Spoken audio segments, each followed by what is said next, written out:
right, everybody. Welcome to the Omaha Beef Coaches Show. You either want it that bad or you just want to be having the name on your shirt.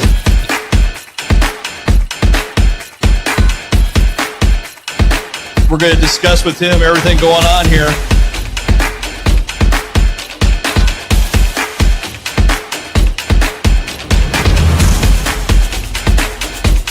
We want to set the standard. We want to give our fans the best thing possible that we can.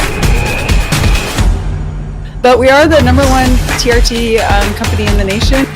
And then we got out there, first possession, score.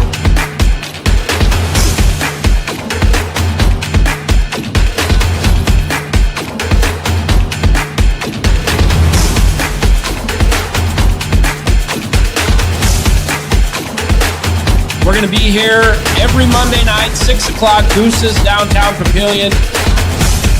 Let's get this started Now!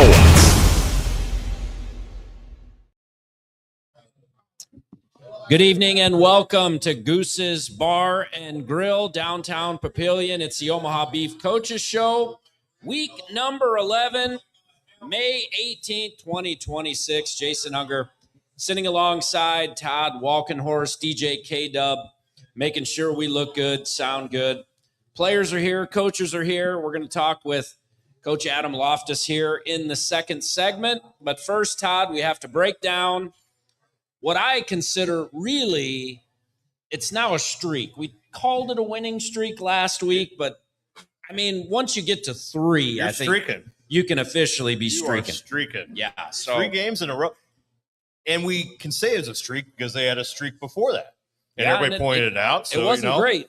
You know, you were streaking both ways. So, yeah. Right. So you got 3 now in the right way. Yeah. Right. You know, so we were we got to spend a lot of time together, you know, driving up. We and did. back. Yeah. And it took longer coming home because of the weather. Wow, that You know, was we crazy. had some lightning and fun stuff A coming lot of home. heavy rain. Yeah, it was good. You know, we talked about the I-29 rivalry. We cannot talk about it enough because those are the type of games we see. What we just saw Saturday night in Sioux City as the 57th edition. You know, I go through it, but I would be willing to bet at least 45 of those games have gone down to the last possession. I mean, that's just what we see there. Yeah. And, you know, despite what we saw on Saturday night, that wasn't even the most, I mean, I wouldn't even put that in probably top 5. Definitely not even the top 5, you know, maybe not even the top 10. Right. You know, as far as greatest games in that series. I mean, that's how whacked that series is. Now, it's one of the top 5 probably most unexpected outcomes. You For know, sure. I mean, if you go into that with where the teams have been all year and everything, outside of, and we talked about in the pregame, outside of Omaha, if you've been tight with this franchise, with what's been going on during, you know, since 0-5 and the things they've done, you know, the casual observer probably was not expecting Omaha to come in and go on the road to Sioux City, a team they lost to, you know, 4 weeks earlier, and, you know, and come out with a victory. But I don't think anybody was here surprised, but again, that rivalry is what it is, and that's just another one right there. And it was a fun game. You know, it was all said and done. It had everything that we always see in those games. Both teams out in front, multiple lead changes. Yeah. You know, a lot of adversity, if you will, during it. You know, coaching decisions that will be second guessed, obviously, because it's a close game. Not necessarily that they were bad decisions. I mean, you just look at every snap of that game, right? Right. You know, a key turnover here, a key snap, a key gain, some, you know, interesting officiating. We see that too. At times. I'll just leave it right there. If you heard our broadcast, we got into that a little bit, but apparently it wasn't recorded, so you can't find it. So No, that's probably it doesn't good exist for some people, but it's, again, everything we know you're going to get in Sioux City and how it turns out. And at the end of the day, you know, even people in this room, I mean, 2 minutes left of that game, you probably were not expecting a victory to come out of that. No. But that's what happened because they didn't quit and they kept playing until the final snap. And that's what makes the sport fun. That's what makes that rivalry in particular fun. And we've seen it go both ways over the years. I'm not, Sure. particular for Omaha. Omaha got it this time.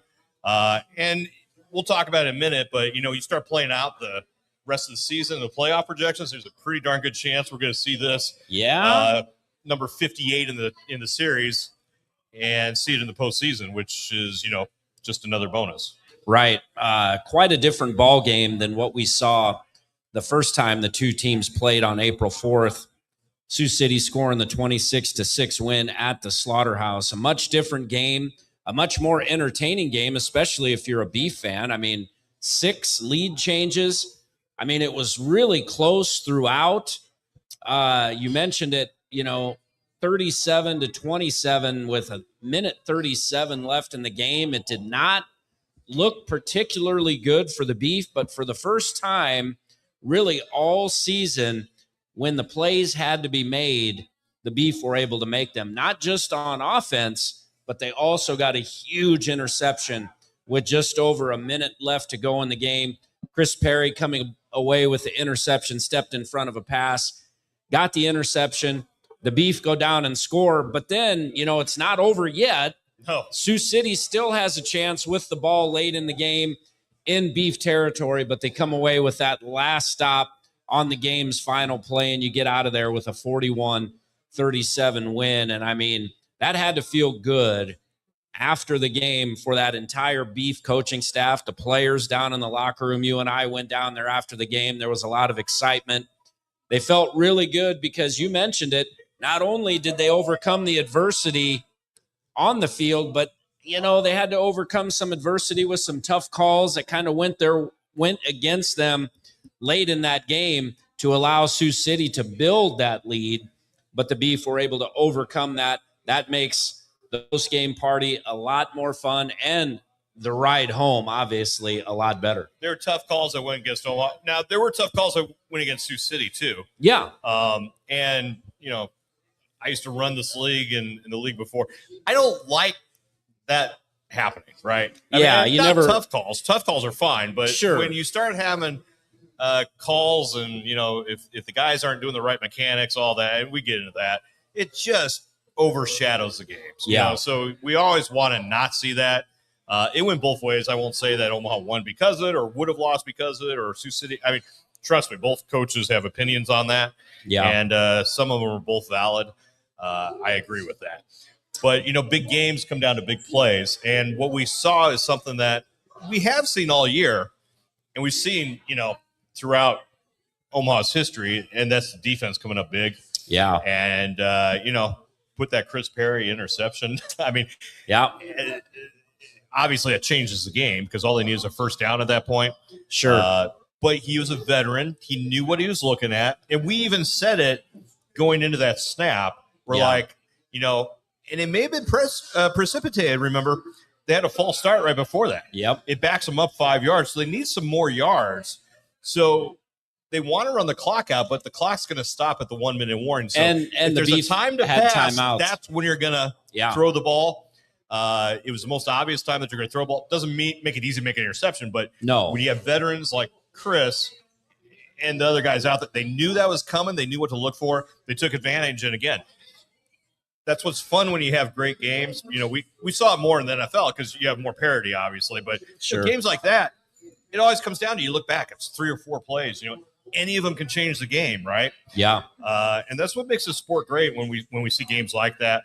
And the further along you go, especially in the postseason, you're going to have more games like that.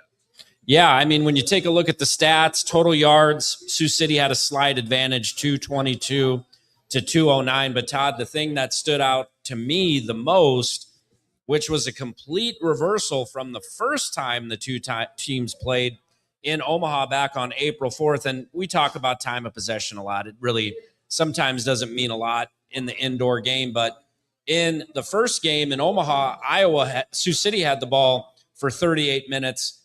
Saturday, the Beef had the ball for almost 38 minutes. So, really? I mean, I hadn't even looked at that. That's a lot.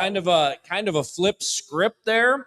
And I thought the game management, and again, we've seen that the last 2 weeks with Espinoza at quarterback. There just seems to be a better flow, and when there needs to be urgency, there's urgency. When they need to take the foot off the pedal, they're able to do that. It just seems like a better managed game for the Beef, and that was the situation again on Saturday with the Beef holding that huge advantage when time of possession. Well, what you're seeing now, and we were seeing it before, unfortunately, is and we talked with the previous head coach about that, is the difference between playing with urgency or playing desperate. Right. And, it felt like you're playing desperate. Yeah. Even 2 or 3 games into the season. And the games were obviously important when you're 0-3, 0-4, whatever. But there's a difference between playing desperate and playing with urgency. Yeah. When you're playing desperate, you feel like you don't even belong in the game and you're just trying to, make something happen. And that wasn't the case, Right. Well, maybe it was with what was on the field at that point. Obviously, a lot of changes have occurred. They've been positive. You're seeing it in the mindset. You're seeing it in the attitude. Now you're seeing the win column, too, with 3 wins in a row. 3-5, you're in that 6th spot playoff. 6 teams go to the playoff in the National Arena League. Right now, let's talk about playoffs. Yeah, let's playoff take a look position. at the standings. 5 teams have qualified. See that? I see that. I you had to cross Dallas, Bull. They're not in the league anymore, but they're on the league I had to standings. cross them off. So you did a manual job. You fixed that. I appreciate that. No problem. 1 spot left, and it's between Omaha and Louisiana. It's pretty straightforward. Louisiana has to win their last 2 games, and Omaha has to lose their last 2 games for Louisiana to get that spot. Right. Including Omaha, Louisiana playing the last game. Louisiana playing Southwest Kansas, who's 8-0 this week. Right. If that does not happen, any 1 Omaha win, 1 Louisiana loss, any combination of that, Omaha's in the playoffs. Yeah, and we were kind of taking a look at it. Southwest Kansas has that number 1 seed locked up. Pueblo is 6-3. They're in the number 2 spot right now. Dallas is blacked out now. Yeah, we blacked them out. Disqualified, right? They're disqualified, and Pueblo only has 1. Because you have to be in the league to qualify for the playoffs. I mean, that's a rule. I see. Yeah, that is a rule. Got it. You probably drew that one up. Yeah, it's in the operations manual or something. Right, yep. right. It's a fair rule, by the way. It's fair. Yeah, it's fair. Pueblo's 6-3. They only have 1 game left. That's against Amarillo. So a good chance that Pueblo is going to finish with that 2nd seed, although there could be some things that happen with Sioux City and Salina over those last 2 games. But so if you play it out, Omaha gets in the playoffs if that thing goes the way that probably a lot of people would expect, and you're playing either at Sioux City or Salina. Right. 2 of our favorite, 2 of our closest destinations. Yes. That's accurate, right? I mean, that's fair. Yeah. And Salina and a lot of Sioux history City play between those this 3 week. teams. So I mean, that'll be a good probably matchup. solidify the 3 seed for the winner. Right, the winner of that game will most likely get So the 3 you've been seed. to both places. Where would you rather go? Just pure spectator. Well, I mean, Salina's further south, more tropical, I assume. A little warmer this time of year. Yeah. I really Sioux City's closer. There's a casino right next to it. True. I mean, that's kind of nice. True. I did like. It's nice being home at 12:30. True. I like that. The Tyson Event Center. I like the setup there. I mean, that. Yeah. It's a great They place. have a video to watch a board. game. Yeah. They can play replays. Right up on the One board. of those does not have that. They accommodated us by putting us along. Having a place to actually broadcast. I mean, that's nice too. That's always important. That's always a plus for us. So yeah, one of those did not, did they? But yeah, so either way, I mean, it's gonna Stat Guy. And Stat Guy. Got Stat Guy. Randy's there, of course. But yeah, I mean, either way, it's going to be a challenging task for the Beef getting a win on the road in one of those 2 places against 2 teams. Obviously 2 talented teams and obviously 2 well-coached teams. I mean, I think that's the 2 things that you look at when you're talking about Sioux City and Salina. And of course, you may Who's get not well coached on that list. Are you really going to answer that? I threw that out there to see if he'd answer. He was going to, yeah. I probably won't. Maybe talk about. That's probably a safe bet. Go down that road. But what I was going to say is, it's a trick question. You're going to definitely get some home cooking with the officiating at both of those venues. One more than the other. Yeah. Historically, right. It would appear, and I'm sure we're biased. I'll just leave it at that. Yeah. I'm sure I'm right, but I'll just say I'm biased just to make everybody happy. Look, George is sitting up there. He of course knows the history between the Beef and Salina. He's coached there. He knows what goes on down there. But nonetheless, the good news is the Beef in a much better situation. What a difference. I mean, 3 weeks, 4 weeks, a month. Right. 2 regular season games left. You know, you're trending the right way. And, you know, no matter what the record was, I mean, if, 8-0 or whatever. Right. And you're going to the playoffs. I mean, we always talk about the key to, is, again, not rocket surgery, and it's not specific to the sport. You got to be playing your best at the end of the year. At the end of the year. And, I mean, it's not a compelling argument that Omaha's playing better now than they were in, at the beginning of the year. So they're playing their best ball right now. Is it enough? I don't know. We'll find out. But, if you want to get deep into these, is every team projecting that way right now?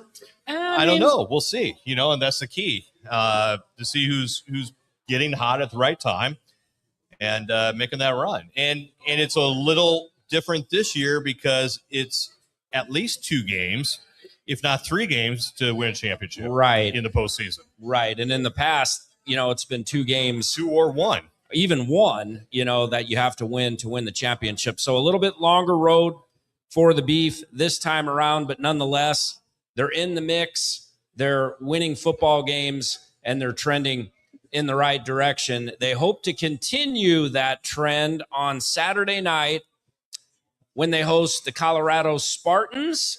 That game will be played at 6:30 at the Slaughterhouse. If you don't have tickets, you can still get tickets for Saturday's contest, and you're not going to want to miss that one. Todd and I will be talking about it a little bit more. It's going to be Hall of Fame night at the game. And last home game. So if you haven't got your tickets for that game, you can go to beeffootball.com and pick those up. If you can't make it to the game, we'll kind of talk about other options that you can have as far as following along. But we'll get to that later. But first, we're going to take a quick break, and we want to get into the most important section of the broadcast, and that, of course, play-by-play guys' opinions.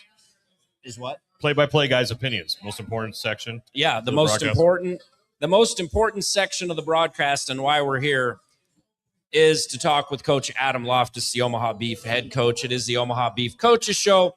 We'll be back with more at Goose's Bar and Grill after this quick timeout. And before we leave, we are going to have Did he just a interrupt quick. You just interrupted the break? He just I did. hijacked the break. He hijacked. I want you Said guys the to watch break, this you video. hijacked the break. I know. Wow. Watch this video for Touchdown for Heroes for this Saturday. Hello, Omaha Beef fans. Ricky Burtz here with a very, very special announcement. As you guys know, we are coming up on our annual Heroes game on May 23rd. I actually have to give a special shout out to 2 individuals that I'm joined with here this evening. I have Eric Kane with Liberty Law, and of course, our friend Brandon Kolowitz with Nebraska Warriors, our nonprofit organization that we are recognizing for our Heroes Night on May 23rd. We are putting in the Liberty Law Heroes for Touchdowns promotion. Liberty Law is committing $100 for every touchdown the Omaha Beef score in the May 23rd game. What this is really about is giving back to those that made everything possible. It's honoring those people that stood up when their nation called upon them and really have contributed throughout our nation's history to give us everything we have today and the things that we take for granted. And so the goal here, as far as I see it, is to make sure that we don't take events like this, these great performances, this great entertainment with the Omaha Beef football team for granted, and that we just, remind everyone that every day is a good day to honor our veterans and the service that they've given. Brandon, you guys are local here. You work with veterans, active, retired, reserve, throughout the entire state of Nebraska and even beyond that. You want to talk just a little bit about what Nebraska Warriors is and what they do for giving back to the men and women, like Eric talked about, that help serve this country for us. So the Nebraska Warriors, we're an organization, we're 501c3.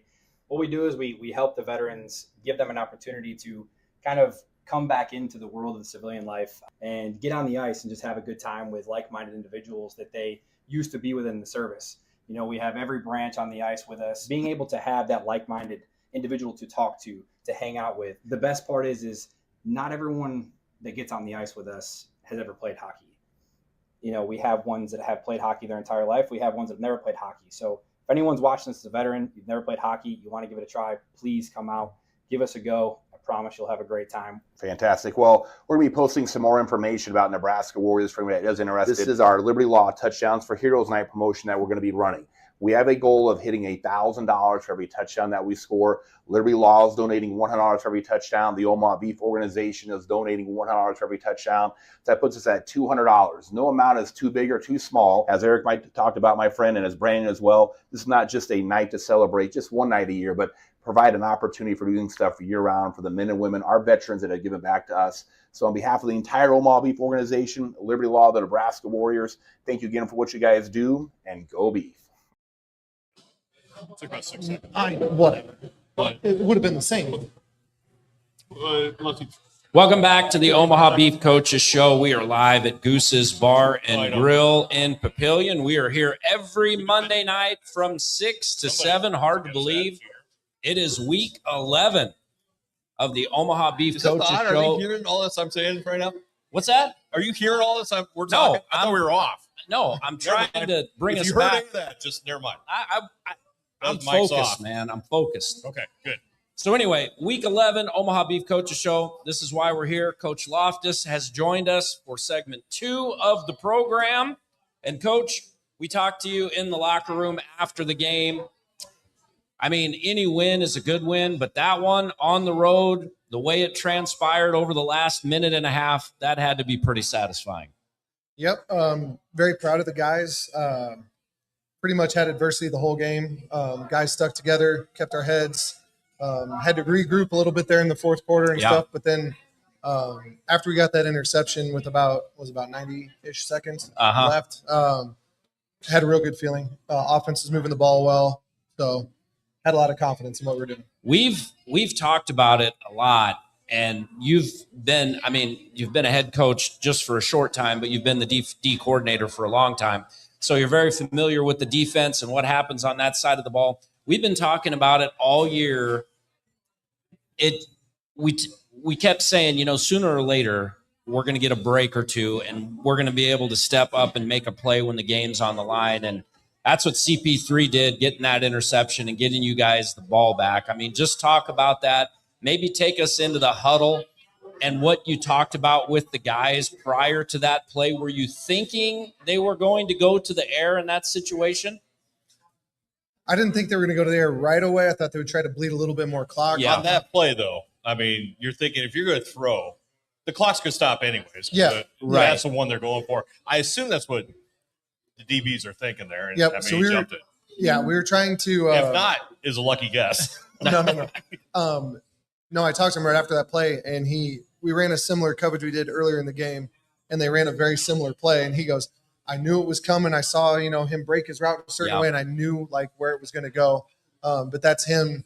I mean, being a vet, understanding the game, paying attention to what's going on, and then communicating. So he was able to jump that route, rip the ball away, and then smartly protected it, got out of bounds, didn't try to, do too much on the return. Talk about the challenge of game planning against that receiving corps. I mean, because that's a special group. And I mean, I thought for the most part, you were able to keep them in check, especially Shepard. I think he had 6 catches, maybe 54 yards after having 5 touchdown catches the week before coming into the game. Talk about the challenge of game planning against that group. So they're just a solid group. Yeah. And then you got Zoe in the backfield, Zoe looked like a young Zoe. He never ate. I mean, it's amazing. We talked to him before. He's ready to go. Obviously, has a lot to prove, but, gosh, he can still throw it. We know that. He can still sing it. He avoided the rush, bought some more time here and there, had a couple really good scrambles. But like I said, that receiving core is very good. Shep did break one, caught like a curl in the middle of the field and broke like 3 or 4 tackles and scored. But yeah, they got guys that could take the top off. They got very sure-handed receivers. They got big-bodied receivers. Like I said, it's a solid group where you can't. I mean, there's some teams that have 1, maybe 2 that you only have to worry about. But this group's just solid across the board. How much that game changed for you when you lose Perkins on the offensive line? And we saw him trying to come back. It was a great effort trying to come back in. And I know David Ross is here, and we love him and great team player. But if I never see him play offensive line again, that'd be great. So Dalton went down, tried to come back, just knee didn't feel good. And what's his status? Is he good? He got seen today, got a second opinion. I think he'll be okay. So he'll do some rehab and stuff this week, but he'll be all right. But Ross, I mean, we've seen him do it throughout the season. Went in without missing a beat, didn't complain, said, I got it. Against a defensive line that's above average, obviously. Yeah, they're pretty good. And his matchup in particular with Grogenhagen. Oh, yeah. I mean, that's a legit pass rusher. And we had an extra D lineman, so I was like, if you want to take Munoz too. So we had two options. David was playing lights out, so let him keep rolling. Right. Can you describe, and I mean, you do this at a bunch of different levels. You've coached for a long time. And when you get into a game like that, it doesn't, and obviously this is a big one at Sioux City. It's always crazy. But you get into a game that kind of goes the way this one does, especially towards the end. I mean, it feels like you're just hanging on the bullhorns, just trying to get across the finish line. You're just trying to stay in control of it. Just talk about it. I mean, it feels like it's out of control. It's very uncomfortable, obviously, as a coach. But just talk about what those last, 5-10 minutes of that game is like for you guys.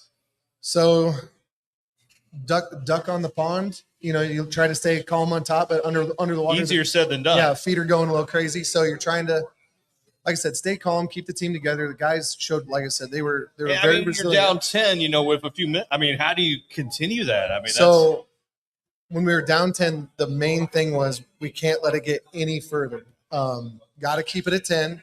So offense needed to score, and defense, I knew we needed one takeaway, which we ended up getting. But it's that easy. Just go, Just one, but I mean that's what you play in your head. But the key was it didn't appear anybody ever doubted the mission. I mean, they knew what they had to do, and they didn't give up on it. Yep, like I said, super resilient group. There was at no point where guys on the bench were like, "Oh, game's over." 10 points. That's probably it. And how hard is that to make sure that doesn't? I mean, that sounds easy. Yeah, just don't give up. That's hard.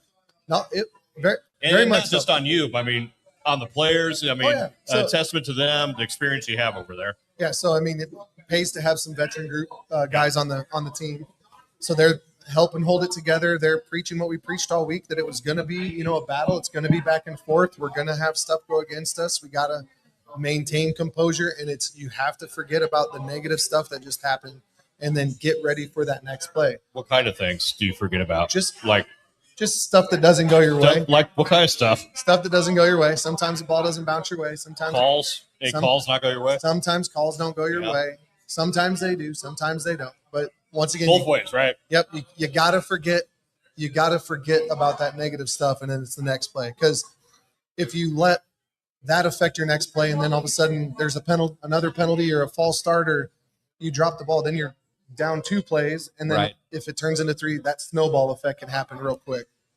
Take me into the huddle on that last drive for Sioux City, because I think going in to that last possession when they were trying to go down and win the game, I think Zoe was 13 for 14. And then he finishes the game 13 for 18 because you get 4 straight incompletions. And I mean, I was focusing on the DBs during that particular series, and man. And go ahead, I'll say it. You have to escalate that. If there's any contact at all, right, you're getting flagged. So you got to play tight, keep them out of the end zone, and you got to play it perfectly. Yeah, and I was watching.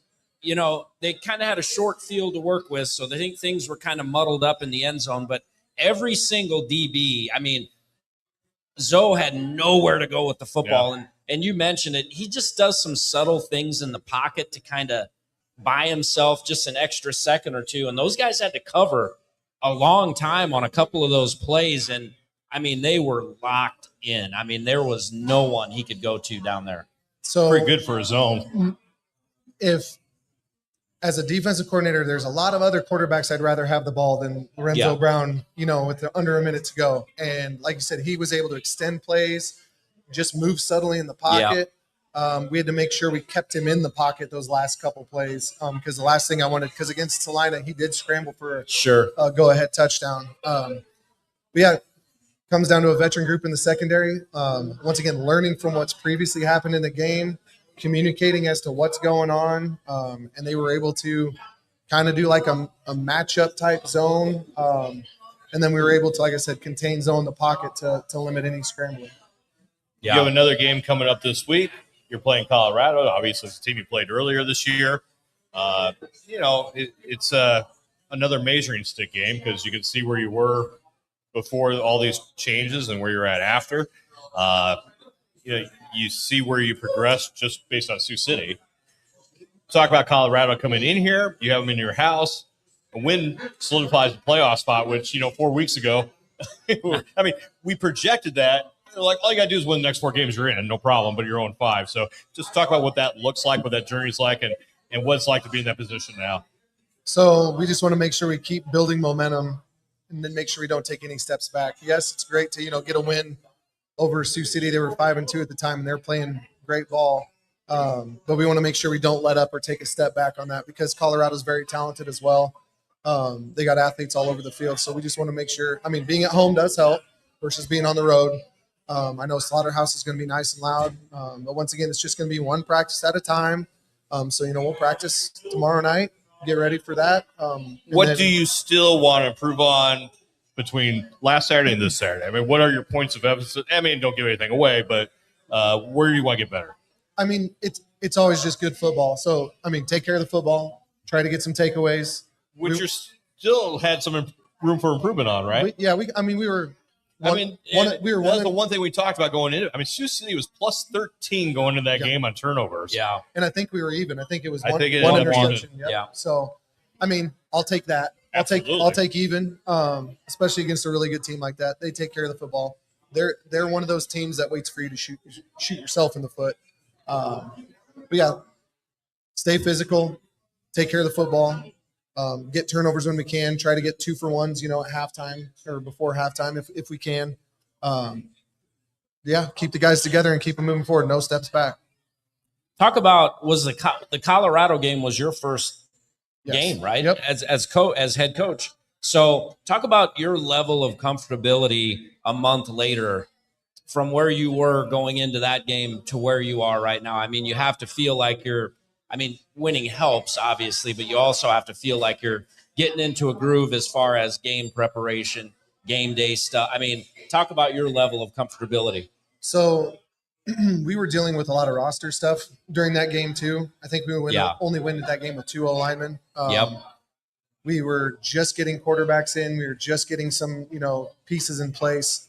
So now we've had guys playing together for a couple weeks. Right. They're now used to our new practice schedule and how we approach things as a team.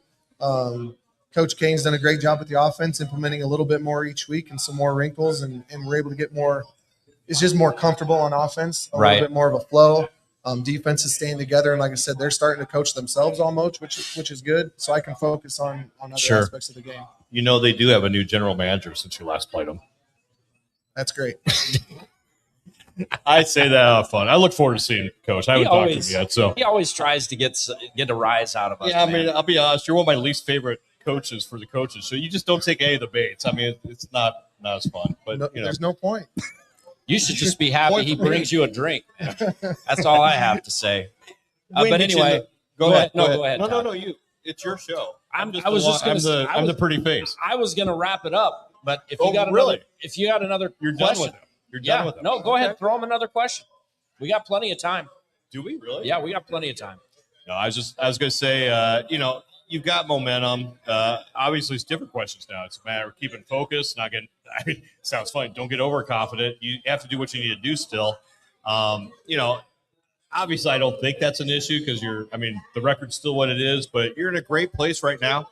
And again, you can qualify for the playoffs this week. I know you don't talk about that stuff. I know because you will coach speak me. It's one game at a time, one play, all that fun stuff. But, just talk about what's practice going to look like this week and, what's your message to the players? Or did I just say it? One play at a time. One play at a time. But, hey, no, it's the no steps back. Just because we've won 3 in a row doesn't mean we've arrived by any means. Because if we go 0 for 2, that doesn't mean anything the rest of the year. So one at a time, keep your confidence up, make sure we're playing physical. I just want to make sure we keep it's your coach's show because you're the head coach right now. So Omaha Beef Coaches. Is there anything you'd like to talk about? We ask all the questions. What would you like to address? Is there anything? Did you guys have fun at Sioux City During the what? Game? I did. Okay. I actually did. We did. I like going there. Actually, one, it's close. We like that. Two, as Jason pointed out when we started looking at our options where to go to the playoffs, they actually have a place for us to broadcast. Yeah, I mean that's always a good thing. And then the best stats guy in the National Arena League is located up there and takes care of us. So and when you win on top of it, it's what they call it, funner. I mean, it's funner, right? That's what you say. I mean, I just said it. Sure if funner that's is a correct, word. I just said it. Good times, but there's other places where it's very fun to win too. So wherever they send you, I will say it's nice to have an away game that's only like 90 minutes away. Absolutely. Right. Not getting back at really, really early in the morning. Driving when the sun comes up and all that. Yeah. So it's nice to have an away game where you're back at a decent time. Coach, in all seriousness, I mean, it probably appears to have been a little easier than it is, but you come in when you're 0-4. I know you took a loss, but you take an 0-5 team. It's not easy to win no matter what it looks like. I mean, if anybody knows this sport, it's not magic. You got to go. You got to put in the work. You got to do it right. And you took an 0-5 team, and they're 3-5, which, is what it is, but it's playoff eligible. And like we always talk about, whatever sport it is, you're playing your best ball right now. Congrats to you. Congrats to your staff. Congrats to the players. And as you know, it's not over. It's just a point right now. One game at a time, one more, right? One at a time. Next up's Colorado. We appreciate it, Coach. We'll see you Saturday. Good luck to you. Appreciate you, doing what you do. Thanks for having me, guys. I know what he appreciates. Right. That's Adam Loftus, head coach of Omaha Beef, spending time with us. We'll come back. We're going to talk with, I think CJ Kane was coming up here. Did you arrange that? He's over there. He looks available. We'll bring him on. We come back to Omaha Beef Coaches Show. We're at Goose's. Good time. Get down here. We're still down here, downtown Papillion. On the internets. DJ K DuB, take care of us. Go to break. Omaha Beef Football. Prime dancers. Rump roasters. Slaughterhouse. Are you ready? DJ next one. You ready? 3, 2, 1, go. Welcome to the Orange Kingdom. Yeah. Orange Kingdom. Welcome to the Orange Kingdom. Yeah. Orange Kingdom. Welcome to the Slaughterhouse where we run it. Yeah, we really want it. Beef Nation, girl, I'm shaking. Got a ring and we flown it. Prime dancers be on it. I bet the competition's no opposition. We come to take and we done it. Ricky is the chief saying, let's go beef. Welcome to the Orange Kingdom. Yeah. Orange Kingdom. Welcome to the Orange Kingdom.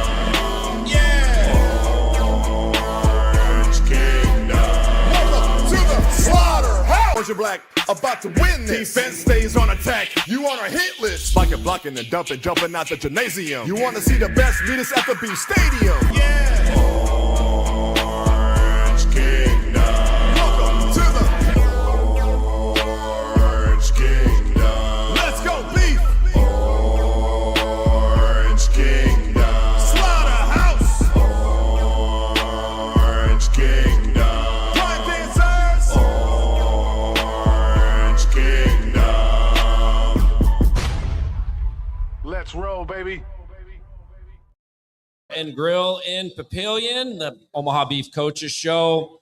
And we're staying with the coaches theme. We've got the offensive coordinator joining us, CJ Kane. Coach Kane, it's your debut on the Omaha Beef Coaches Show. Notice we didn't put him on right away. We made him wait it out. You had to prove something. You had to do something before we actually brought him. We kind of have a tradition here on the show. We don't tell people they're going to be a part of the show until like 2 minutes.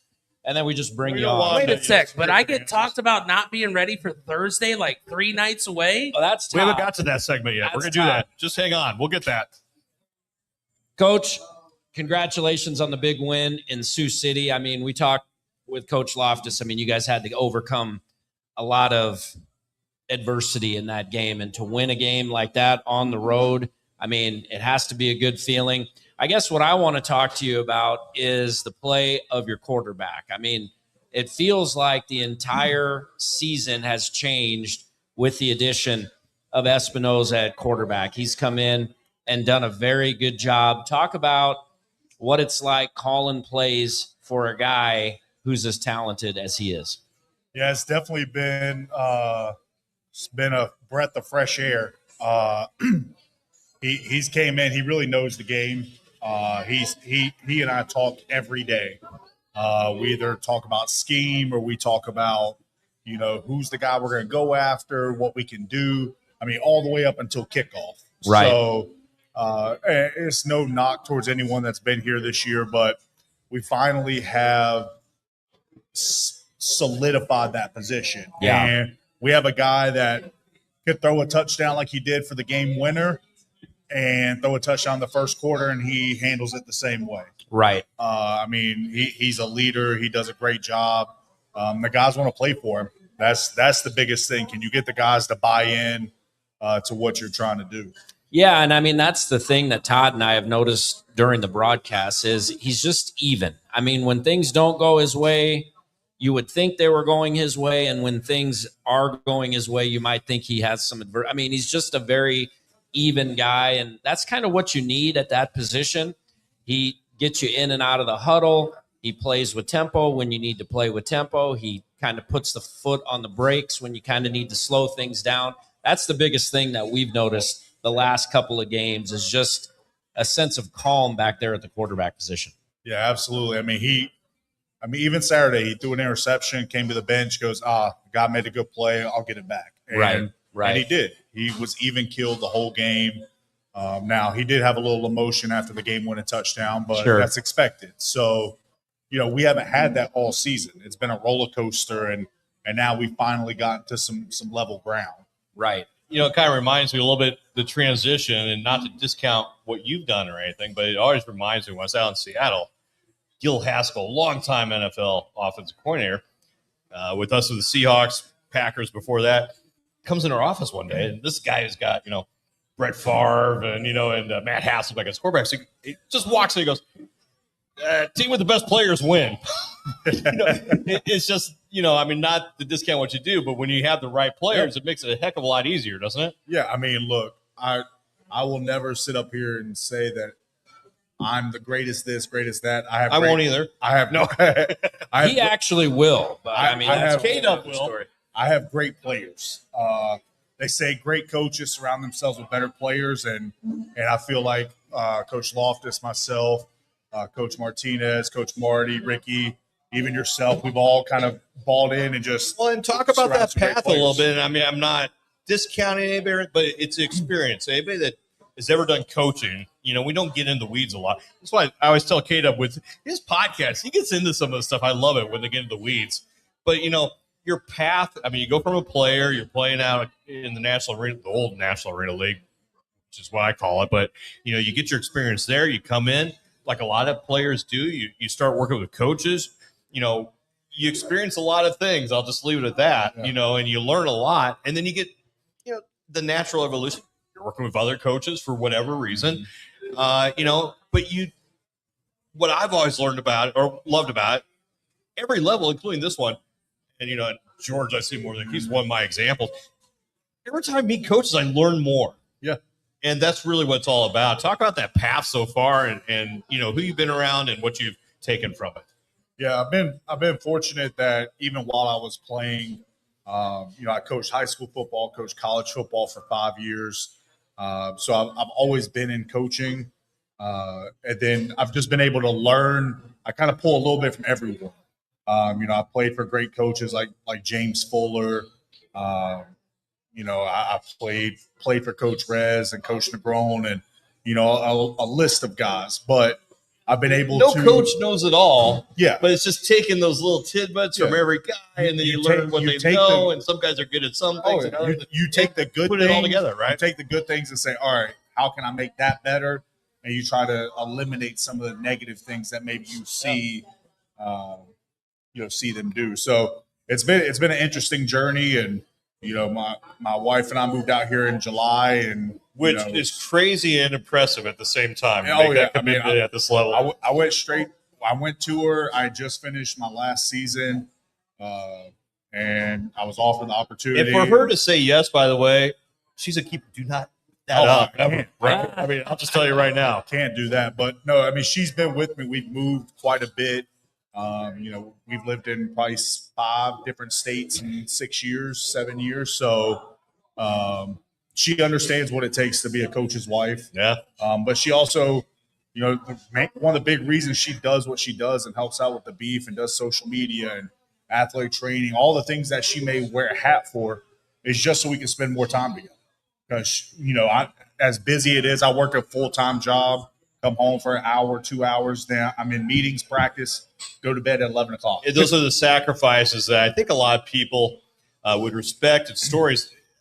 When I ran this league, I always was talking about there's so many stories in the league, whether it's the players, the staff, the coaches, or whatever, and people would be really impressed. I want to tell those stories more, because they're impressive and, they're not glamorous necessarily. I mean, if you some guys, obviously, we always see the guys that make the NFL, now even D1, I mean, there's some money at the end of the tunnel. There's no secret.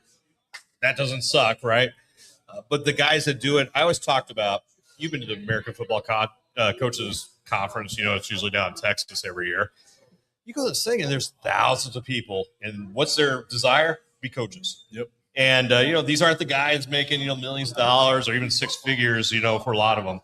It's the passion, the love, and everything that goes into it. I mean, the path is incredible. The dedication's incredible. And as much as I want to, brag on some of your play calling and all that, I got to go back and be like, you got to respect what these guys do in the path. Well, I'm a firm believer that there's always someone who wants to be where I'm at. Oh, there's no doubt. There's always somebody waiting to take your seat. I don't take it for granted being here. Even the way we started to where we're at, there's always a climb, because I know this is a very cutthroat business, and there's someone somewhere in another state that says I can do that, I can do it better, and I have to make sure that they don't get the football's one of opportunity. the businesses you don't see a lot of open positions because we couldn't find anybody to fill it. It's kind of like broadcasting. I mean, the 7-Eleven, they may not be open because they can't get the cashier. Right. Football, there'll always be somebody that'll show up. They may not be qualified. They may not get paid a lot. Somebody will always show up to do it, though. Kind of like broadcasting. A lot of parallels, aren't there? That's right. Coach DJ Kane, thank you for joining us tonight on the Coaches Show. Your first appearance on the show. We appreciate you. Good luck this weekend against the Spartans. Let's keep it going. Let's make it 4 wins in a row. Yes, sir. Thank you for having me. Go Beef. All right, go Beef. We're going to finish up the show with segment 4. Owner Ricky Burtz is going to join us. We're going to talk about the game on Saturday, all sorts of stuff going on. It's Hall of Fame night. Yeah, it's a big night at the Slaughterhouse. If you don't have tickets, you can still get them at beeffootball.com. 6:30 kick on Saturday. If you can't make it to the game, you can listen to Todd and I across the NAL network. Buy a ticket and then listen to the game too. Right, that's the best you can of do both that. worlds right there, right? You can do that. You can find us on Bluffs Country 106.5 FM. Of course, DJ K DuB holding down. No watch party this week since it's a home game. That'll be 2 weeks when the team travels to Louisiana. DJ K DuB at Hurrdat Sports Bar with the watch party. So lots of ways to watch the game. The best way is in person at the Slaughterhouse. The Beef needs you to cheer them on to their 4th victory in a row. Again, we're going to talk with owner Ricky Burtz after this short timeout. It's pretty simple. We change oil.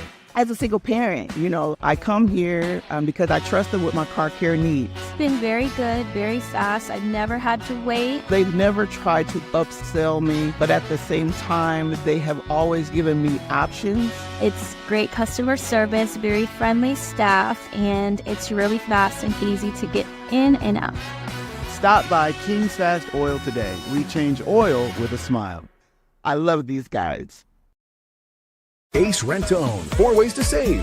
1. Cash sales with our best price guarantee. 2. Up to 12 months, no interest. 3. Short-term leasing. And 4. Our best rent to own low weekly rate. Ace Rent to Own, where we make friends.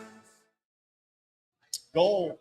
Welcome back to the Omaha Beef Coaches Show. Last segment. We're getting ready to wrap things up here. Week 11. Hard to believe we're already at week 11, but here's where we are. We've moved into spring, May 18th already, and a huge game coming up Saturday night. We get to play it at home. at the Slaughterhouse Liberty First Credit Union Arena. We brought the man in. Behind it all, the owner of the Omaha Beef, Ricky Burtz. We like to have Ricky on the show. We bring him on to talk about big nights when we have home games. And You gotta Ricky, love this guy. He just look at him just talking you up like. Well, he's paying attention to the show, not what's on the Keno board. So. well, and I mean his name is on the checks the last time. So let me ask you a question here, all right? Yeah. So they're having a problem with the weather. Their Keno board not working. Uh-huh. So you want to play Keno anyways, and the guy tells them, well, we can get it, but the problem with some of the stuff's been That's not a problem. Not a problem. I got it on my laptop. You know, I mean, that tells you you got a problem. I got it Nothing right here. tells you you got a problem than having accessible Yeah. stuff like that. So yeah, there we go. So. Anyway, huge game Saturday. Talk about everything going on. Hall of Fame night. We got the touchdowns. We talked about it with K DuB. Talk about that. Talk about everything going on Saturday night. Well, we'll actually lead up to the whole week is what we'll do. So Thursday night on the Coaches Show, we're going to do our podcast. Wait a minute, We're going to do the Thursday night. We're going to do our jersey reveal Thursday night with Kim. Oh, you've already planned the Thursday show? Yes. You planned it. He didn't. No, so that'll take place Thursday night. You guys are not going to like calling the game on Saturday. just for full We ain't gonna be able to transparency. see the numbers and the names. You'll be able to see the number, but Not the there's- names. Well, you'll be able to see the names too, but the problem is there's no number on the front. So, Oh my anyway, gosh! So, Oh, but well, I it's mean- look, with it coming into the Numbers 200 are for wussies. when it comes into the 250th anniversary of the United States of America, we really did a very patriotic theme on these jerseys. So everybody's number 250. That is not the case, no. So, but anyways, so no, they're going to be. I think the players haven't seen him. Well, they've seen pictures, but I think our fans are going to be really excited about it. So we're going to do their jersey reveal on Thursday. Friday night we have a first. We're doing our Hall of Fame dinner. So we're going to have our 4 Hall of Fame inductees live at our location there with the dinner. We're going to be inviting all the fans and stuff. That place is going to be packed and sold out. So you want to definitely RSVP. Nicole's actually doing a post on social media. You can actually click on there for that. But that's going to be packed, of course. Can we go? From Tom Al. What's that? Can we go? Well, you guys are going to be hosting it. So Oh, I that's think right. You're going to be good. Yeah. It was So sold I think out. we're gonna go. You were Yeah. threatening us. So not only from like Clinton Childs, Don Igo, Dr. Semino, and Tommy Armstrong will all be in attendance for our Hall of Fame dinner that we'll have. Does Don Igo have a suite at the game still? Don Igo does not have a suite. Will he have one this? He will not this No, week. he won't. Not this. I would like to. We talked about. I would like to broadcast from Don Igo's suite the game. That would be fun. That would be fun. That would be fun. Anyway, but no, we'll have those guys on the show. Then, of course, we're going to roll into our Hall of Fame. Our Hall of Fame game kicking off with our Heroes Night. Kendall's already played the video, our touchdown for Heroes promotion that we're running. We're actually about halfway to our goal. We want to get to where we can actually contribute $1,000 for every touchdown that we score at the game Saturday night. We're halfway there. I'm proud to announce, and I know we'll hit that number before kickoff time on Saturday. We're partnering with Liberty Law. They still have roughly 30 or 40 tickets left on our Tickets for Vets promotion that we're running, which is great. And then, we'll have a jersey auction immediately after the game and stuff like that. So it's not just about football, but this is really a community night that we do every single year. We've done ever since I purchased the team, and it continues to grow and get better every single year, and I'm not expecting anything less for the game on Saturday night. So there we go. Oh, my turn? Your turn. He's watching his Keno number. I am. Here. I'll take a little personal liberty here. Since we have you on right now, I will go ahead and say, you don't even have to answer this or say anything about it, but where the team is right now compared to where it was 4 weeks ago, the positioning where they're at, they're playoff eligible, about ready to solidify that. You took a lot of heat, with the moves you made, but we talked about it at the time. The moves were made for a reason. The reasons were to make the team better. The reasons were to stay competitive. And, the results, we get judged at the end of the day by wins and losses. Right now you have 3 in a row and you're in playoff position and looking to qualify. I'll leave it at that. If you want to comment on that, it's open, but I'll just leave it at, it's results-based business. And right now we're seeing some results. I've said this before, and I'll continue to say it. At the end of the day, every decision that is made, I'm responsible directly or indirectly for what happens. And I'm not sucking up to you like Jason does. I'm just look, right? I'm going to say, I put the football team and the coaching staff in a terrible position. And it all starts and ends with me. So the guys that we have in here now, I will say this first and foremost, we have a championship caliber team now.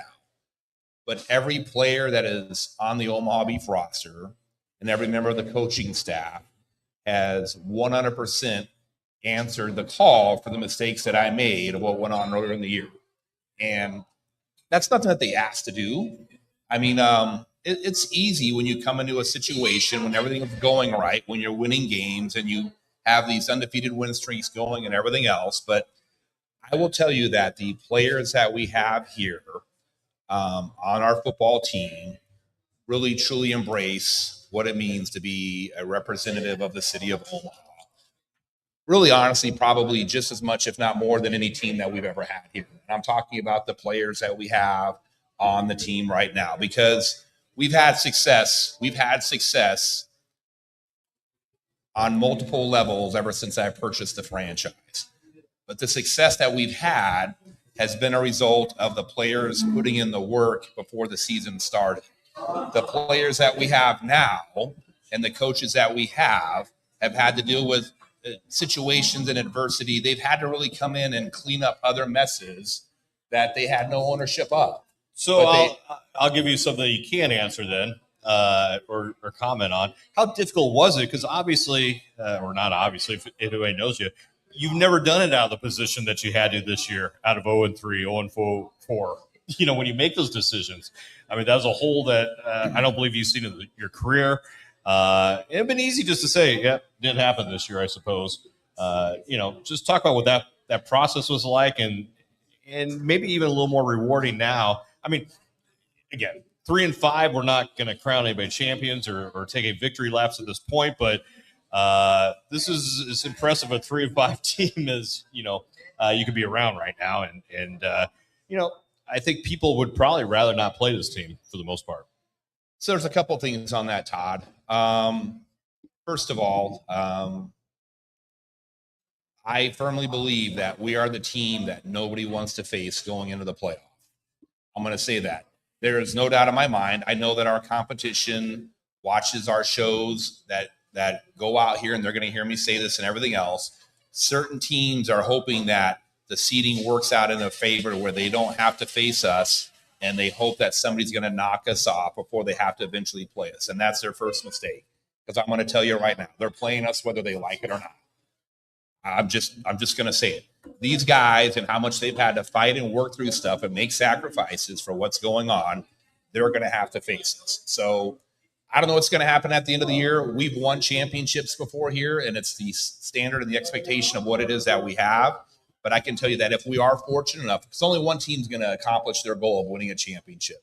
I can tell you if we are fortunate enough to win a championship this year, this will probably mean more than anyone I've ever won, to be quite honest with you. Because you're right, Todd, it's easy whenever you're 0-4 and you're 0-5. And look, this is what, year number 25, I think I've owned a franchise. And I've only had 4 losses. The most losses I've ever had in a season has been 4. So we've already eclipsed that in 5 this year, and not only 5, but losing 5 in a row. And it's really easy to sit there and just, like you said, Todd, I mean, want to just mail it in and call it quits or whatever. Every single player that I have personally talked to that has come in during the season, I've told them all that, look, we have the ability to not only secure a playoff spot still, the playoffs are still a possibility for us, but I am not going to give up or quit on them. I'm not going to quit on the team. I'm not going to quit on the organization, the city, the fans, the partners, because for us, it is not just a saying, but the expectation in Omaha is to not only compete for, but win championships. And until the day comes where we are mathematically eliminated and we are no longer eligible to make a playoff spot or whatever, that'll be the day that I fold up shop for the season and start focusing on the next year. And not at one point in time did we ever not look at ourselves and say, what can we do better as a team or an organization to help ensure us locking down a playoff spot to continue to win, to get back to the standard of how we are doing stuff. And I can tell you, you guys saw that firsthand Saturday night, that we are there for that. We are at a spot now where we can compete for and win a championship. Every single team that we played this year, I have full confidence that our team that we have, not only the players that were here before, but the new players that we have, we can go toe-to-toe with them at home or on the road, and we're gonna let the chips fall where they settle from. So let's circle this all back together and weave it all together. How special is it to have the Hall of Fame night that you have? You're basically celebrating 27 years of history. You're coming off a game. We talked about it. You're playing Sioux City last week, the two longest teams in this business. They combined for, we had the stat. I mean, it's like 680 games combined between the two teams. All that history and all that, circles together. 680. Yeah, it's like 330, and they had 200. Well, I got this. Yeah, it's up there. It's There's up no there. way, dude. There's no way there's that many games between the two teams. No, dude. not between them. Your all-time games and Sioux City's all-time Oh, games. okay. Yeah. Oh, okay. I thought you Yeah, said 57 combined. Okay, something is wrong on the math. No, Okay. between those two All right. teams, it's 600 and some Okay, my games. bad. Total Total games. games. Period. Total games. I There's just- apologize. There's just so much history that, is obviously unique to this business. Both franchises have done some things correctly. You get to celebrate that this weekend. How big of a deal is that? And hopefully this town, and fans understand that as well. I think that it's a true testament to both organizations. Even though they are our biggest rival, they're an organization that we respect how they operate and do stuff, no different than us. But really, it's a testament to this city. When you talk about we're the longest running franchise in the United States, that doesn't happen without the buy-in from the community, the buy-in from the fans, the buy-in from the partners, the buy-in from the players, the buy-in from people like yourself to help us kind of get the exposure that we need. It really is. I'm not saying it because this is where I'm at, but it's really special here in Omaha. It really, really is. And I know we've gone over a little bit. Luckily, we don't have a hard stop. So let's do speed round, 30 seconds. Let's talk about each of the four members that you're bringing in the Ring of Honor this week. We'll start with Dr. Savino. Dr. Savino, team doctor for over 20 years of the Omaha Beef, is actually retiring after this year, taking care of the guys on and off the football field. They're really so going in. Clinton Childs, former Omaha Beef player, former Nebraska football player, current coach here in Omaha, involved over at Burke High School right now. A true testament of on and off the football field of what it means to represent the orange and black.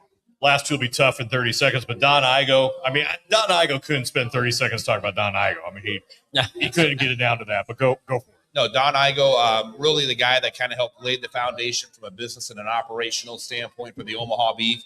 But not only that, though, too, you look at the success from the Nighthawks to Mammoths and everything else with the UFL, the USFL here. Again, a true mentor for me, but it's the guy that really always puts Omaha first and foremost. Tommy Armstrong.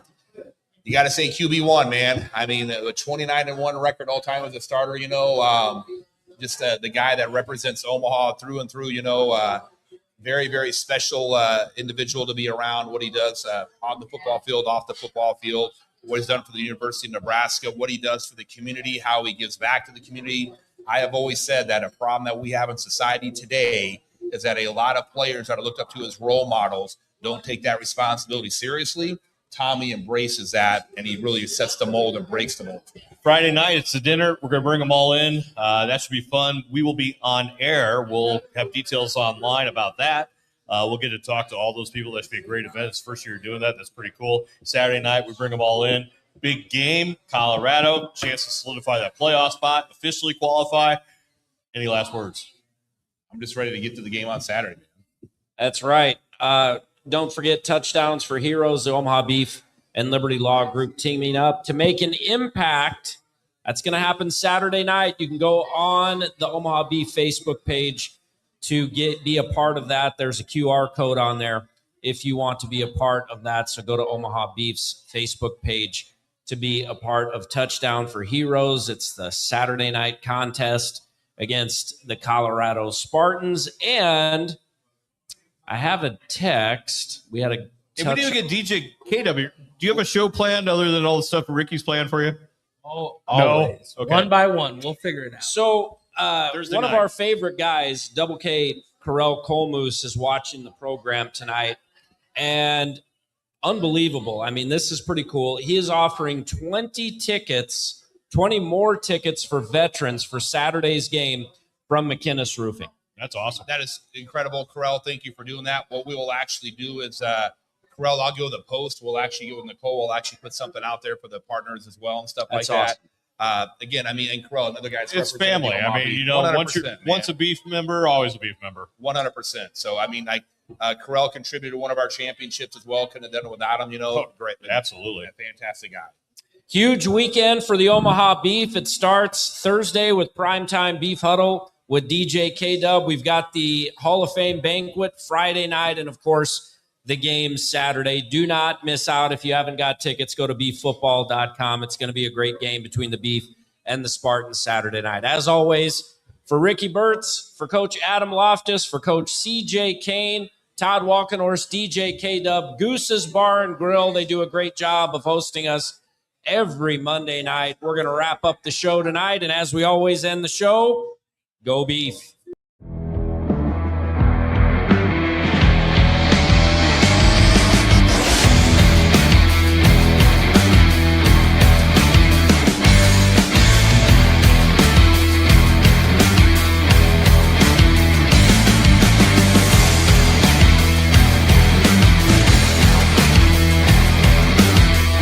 The standard is the standard.